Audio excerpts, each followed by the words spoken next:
What's up guys, I'm Speo with the Voice of Reason, coming at you today with a new sound design tutorial. This one is on a growl bass, also known as the Skrillex Growl bass, which consists out of three major parts: frequency modulation, bandpass, filtering and distortion. Now we're gonna make things a little simpler using Malström, but I'll get to that later.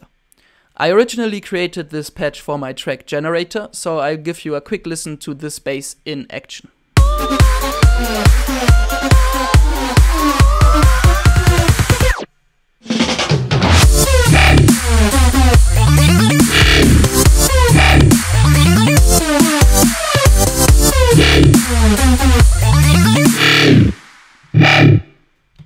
So it's a nice and gritty kind of FM growl sound. I've prepared another quick example just to show you guys what this bass sounds like on its own, just with a little bit of sub bass underneath it. Okay, let's get to reproducing it. Chuck in a Malström, bring down the polyphony to 1, and you can also add some portamento, like 25.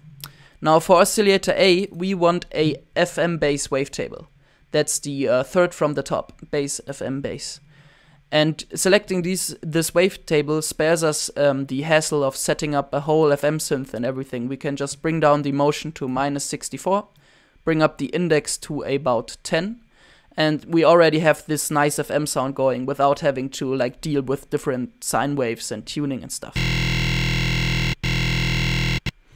Okay, now we can move on to giving this whole thing some attack, like 66, so a lot of attack. And then we can route this oscillator to the shaper by activating this little square here. Then activate the shaper, switch it to clip mode, and bring down the amount to about 18. So very subtle clipping, very subtle clipping, but you can hear it once I turn off the filter. Just add some high-end grittiness to the sound. Now we can turn the filter back on, set it to bandpass mode, that's the BP12 mode, bring up some resonance, like 26, and then alt-click the frequency to create an automation line in the sequencer. And while we're in the sequencer, let's take a quick look at the automation that creates this nice growl sound. Let me just quickly copy over this note, which is a simple D2 over 1/4 of a bar. And now for the automation clip for the filter frequency. So draw in a clip and let's get into programming an automation line here. So we'll start at about 25 and then go up over the course of 1/16 to about 85. Don't go over 90, don't go over 90 in these settings here, because otherwise you'll just get a hissy kind of sound, which is not that cool. Okay, then over the course of the next 1/16, I'll bring it down again to 65. And then I can just bring it all the way down over the next 1/8. Okay. And this leaves us with this kind of sound. Okay, now that this is set up, we can move on to creating the distortion unit. And that is of course the Scream 4 distortion unit. So create one of those, switch it to tape mode, bring the speed all the way up, and you can bring the damage up to about 88. You can also give it a tad more compression, but a value around 35 should be sufficient. And we already got a nice kind of growl happening here. You can now also turn on the cut and give it a little bit of lows. Using this cut here, I'll just have it at a value of about 13. And then you can also get rid of some mids, just -11. So very minor tweaking here, because we'll chuck in an equalizer now anyway. So create one of those.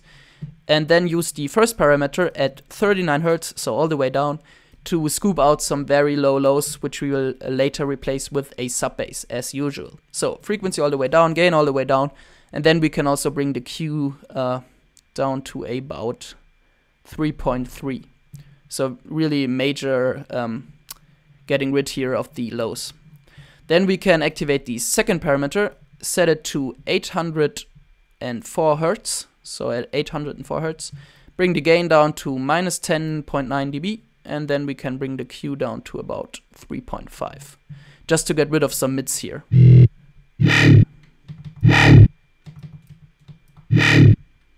gives it a cleaner sound, in my opinion. Then we can also turn on the high shelf, bring the Q all the way down to 0.5, move the frequency up to about 7.7K, and then give it some gain, like 7.4 dB.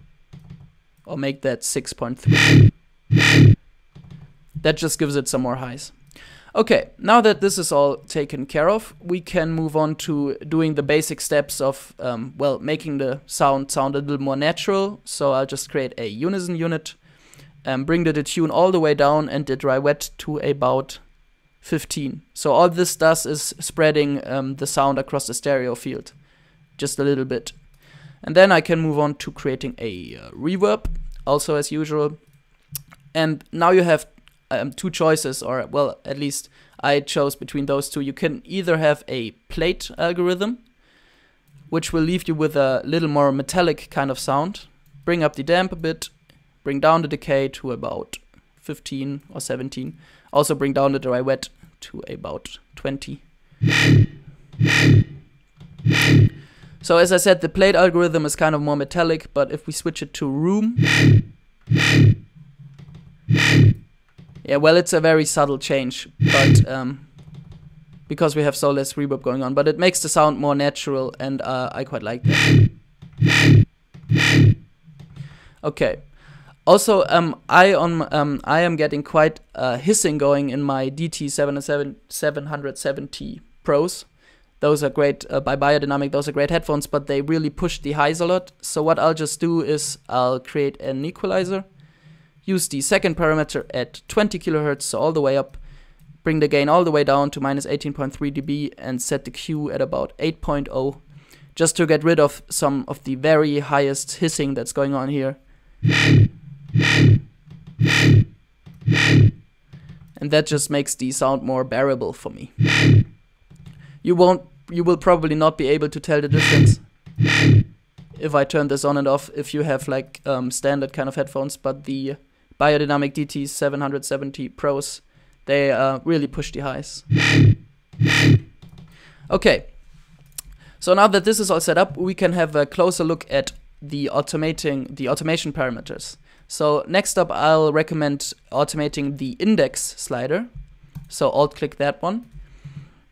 And what that allows you to do is it basically allows you to change the way this growl sounds. It'll still sound cool no matter what changes you make, at least in a domain of like 26 to 5, but it'll sound different. So I'll just quickly go through some different settings. Now with the index slider at 5, it sounds like this, and at 10 it sounds like this, and at 15 it sounds like this. And then if I go further up to like 20, it'll go lower and lower and to the point where you can't really hear it anymore. But as I said, as long as you stay in like values of about 20 to 5, you can get some different sounds going, which is nice if you have these growls one after each other, so they still sound different, like it happens in this example up here. So as you can see, the first one is at 14, and then I switch it up to 17, and the last one is at 22. And if I wouldn't automate the index here, it'll sound pretty boring. So that is basically a way of getting more variety into your drop.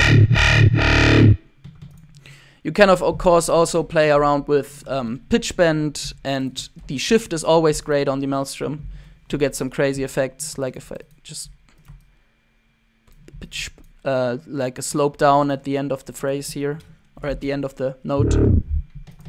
Let me just get the index back up to about 8.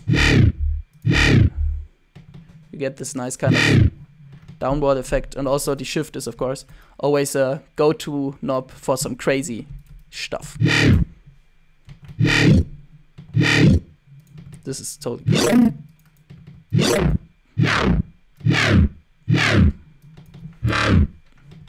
So basically play around until you have a great sound. I kind of like it with the index at about 10 and just with some pitch modulation here.